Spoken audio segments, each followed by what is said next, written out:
पिछले भाग में आपने पढ़ा कि महेश पूरे 1 साल बाद शहर से गांवों आता है और रास्ते में ही कजरी से मुलाकात होती है। अगले दिन अपनी माँ शकुंतला देवी के साथ जब महेश मंदिर जाता है तो एक विक्षिप्त व्यक्ति उससे चले जाने को कहता है और महेश घर आकर बस उसी व्यक्ति और कजरी के बारे में सोचता है। अब आगे दोपहर का समय था। खाना खाकर महेश अपने कमरे में लेटा हुआ कजरी से दोबारा मिलने की सोच रहा था।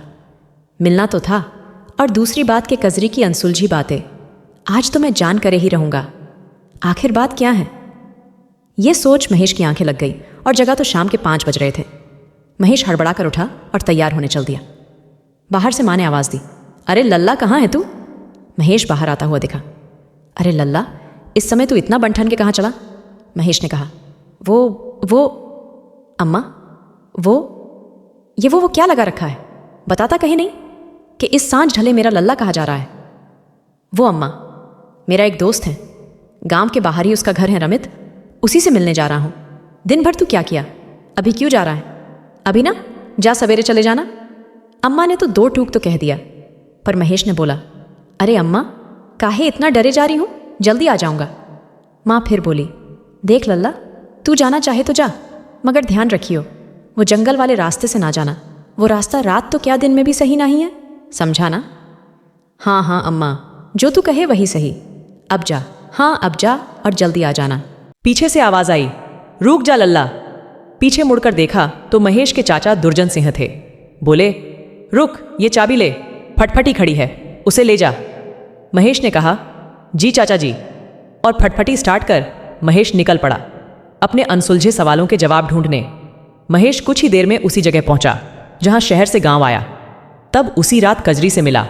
वहां पहुंच सोचने लगा, अरे यार, क्या आज कजरी से मिलना होगा कि नहीं? यही सोचते हुए आधा घंटा हो गया, पर कजरी का अब तक पता नहीं। महेश ने जेब से सिगरेट निकाली और सुलगाने लगा। थोड़ी देर बाद उसे लगा कि आगे झाड़ियों से उसे 2 आंखें घूरे जा रही हैं, पर अंधेरा अधिक था तो साफ दिखाई नहीं दिया कुछ भी। कौन है वहां? महेश ने पूछा। कुछ आवाज नहीं आई। फिर जोर से पूछा, अरे कोई कुछ बोलता क्यों नहीं? कौन है वहां? फिर भी कोई हरकत नहीं हुई तो महेश खुद झाड़ियों के पास मोबाइल की टॉर्च जगाकर देखने लगा कि कौन है वहां पर। वहां कोई न पाकर जैसे पीछे मुड़ा तो चौंक गया। पीछे खड़ी थी कजरी। अरे तुम कब आई? मैं तो यही थी बाबूजी, आप ही नहीं थे कब से। ये सुन महेश फिर सोच में डूब गया कि आखिर ये लड़की कहना क्या चाहती है। कल भी अजीब सी बातें की और आज भी। खैर, इन सब बातों को दरकिनार कर महेश ने पूछा, तुम कैसी हो कजरी? मैं तुमसे ही मिलने आया हूं, पर तुम आई नहीं कहते हुए महेश थोड़ा उदास सा हो गया। मुझ में ऐसा क्या है बाबूजी जो आप यहां तक खींचे चले आए? कजरी ने कहा, पता नहीं कजरी, मैंने जब तुम्हें पहली दफा देखा तो बस सारी रात तुम्हें ही सोचता रहा और सुबह होने के इंतजार करने लगा। सुबह जगा तो माँ के साथ मंदिर चला गया, वरना मैं तो दिन को ही आ जाता, पर अब मौका मिला तो चला आया, तुमसे मिलने नहीं। बाबूजी, ये सही नहीं है, ऐसे मिलना ठीक नहीं है। महेश ने कहा, नहीं कजरी, जब तुमसे पहली दफा मिला उसके बाद से अब तुम ही हो जो मेरे दिल में रच बस गई हो, और तुम्हें भूलना मुश्किल ही नहीं, नामुमकिन है मेरे लिए। ये सुन कजरी के होठों में एक कुटिल मुस्कान आ गई जिसे महेश नहीं देख सका।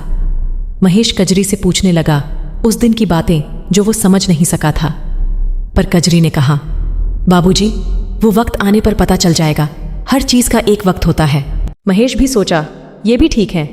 कजरी ने कहा, बाबूजी, रात और बढ़ गई, अब आपको जाना चाहिए, ये जगह ठीक नहीं है। महेश जाना तो नहीं चाहता था, पर कल फिर मिलने का बोलकर जाने लगा। कजरी ने भी कहा कि कल मिलेंगे और महेश चला गया। घर पर महेश बस कजरी और सिर्फ कजरी कहते हुए सो गया।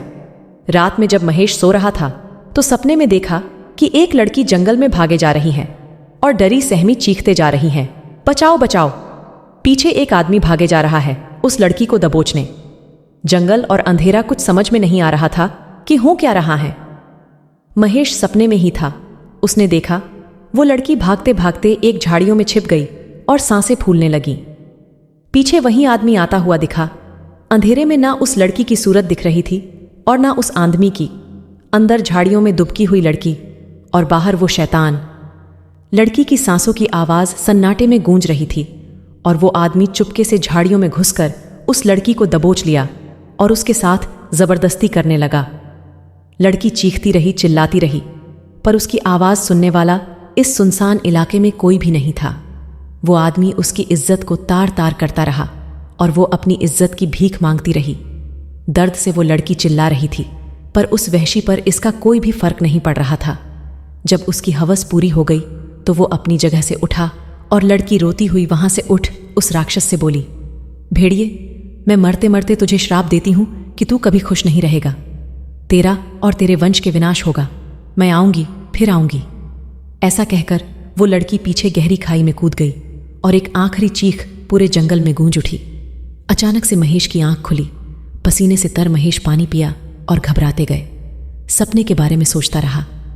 पहली बार ऐसा भयानक सपना, वो भी उसी जंगल में जहां से वो अभी आया था। ऐसा क्या है? उस जंगल में कौन है वो कजरी? महेश को ऐसा सपना क्यों आया? वह सपना महेश को कुछ बताना चाह रहा था। जानने के लिए कहानी के अगला भाग के इंतजार कीजिए। ये कहानी आपको कैसी लगी, कमेंट में ज़रूर बताएं।